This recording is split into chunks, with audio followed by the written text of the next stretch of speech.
સુરત જિલ્લાના પલસાણા તાલુકાના જોડવા મુકામે ગુજરાત પ્રદેશ મહિલા કોંગ્રેસની અગત્યની બેઠક મળી હતી।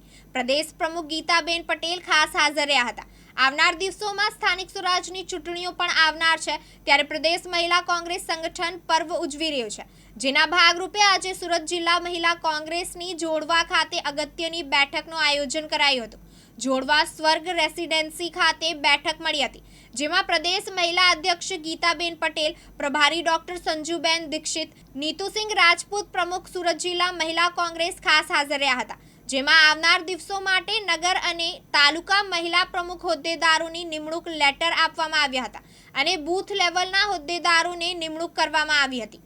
આ પ્રસંગે ડોક્ટર સંજુબેન દીક્ષિતે પોતાના પ્રવચનમાં જણાવ્યું હતું કે ભાજપના રાજમાં મોંઘવારી ચરણ સીમાએ છે। તેલ, રાંધણ ગેસ, ખાંડ, દાળના ભાવો આસમાને ગયા, જેને કારણે મહિલાઓના રસોડાનું બજેટ ખોડવાઈ જતા મહિલાઓ મોંઘવારીના પીસાઈ રહી છે। મોદીજીના કહેવામાં અને કરવામાં ઘણો ફરક છે। ભાજપ કહે છે બેટી બચાવો બેટી પઢાઓ, પણ ભાજપના નેતાઓથી મહિલા સુરક્ષિત નથી। હું ગીતાબેન પટેલ, ગુજરાત પ્રદેશ મહિલા અધ્યક્ષ બોલી રહી છું। આજે સુરત જિલ્લાની અંદર મહિલા સંગઠનની એક મીટિંગનું આયોજન કરવામાં આવ્યું છે અને આ મીટિંગની અંદર બૂથ લેવલથી સંગઠનને મજબૂત કરવા માટે તાલુકામાં અને શહેરોમાં મહિલા સંગઠનને આવનારા સમયની અંદર મજબૂત કરી અને આવનારા સમયમાં ચૂંટણી જીતી અને મહિલાઓ વધુમાં વધુ આગળ આવે એના માટેનું એક આયોજન છે।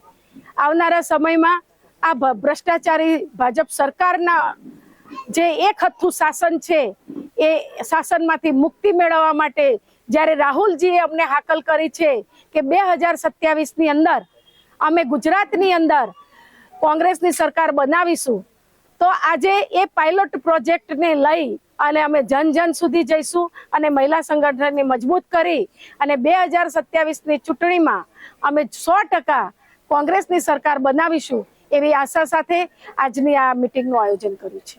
આજે જે પદ વિતરણ કરે છે કોને કોને સાના છે? આજે અહીંયા ઘણી બધી મહિલાઓને જિલ્લાની પ્રમુખો અને જિલ્લામાં મહામંત્રી, મંત્રીના હોદ્દા ઘણી બધી મહિલાઓને આપવામાં આવ્યા છે। આ મહિલાઓને એક જવાબદારી આપી છે કે આવનારા સમયની અંદર તમને જે હોદ્દો આપવામાં આવ્યો છે એવો હોદ્દા ઉપર રહીને મહિલા સંગઠનને મજબૂત કરશો અને વધુમાં વધુ મહિલાઓને મહિલા કોંગ્રેસમાં જોડવાનું કામ કરશો એવા વિશ્વાસ સાથે અહીંયા મહિલા સંગઠનના ભાગરૂપે ઘણી બધી મહિલાઓની નિમણૂક કરવામાં આવી છે અને નિમણૂક પત્ર પણ આપવામાં આવ્યા છે।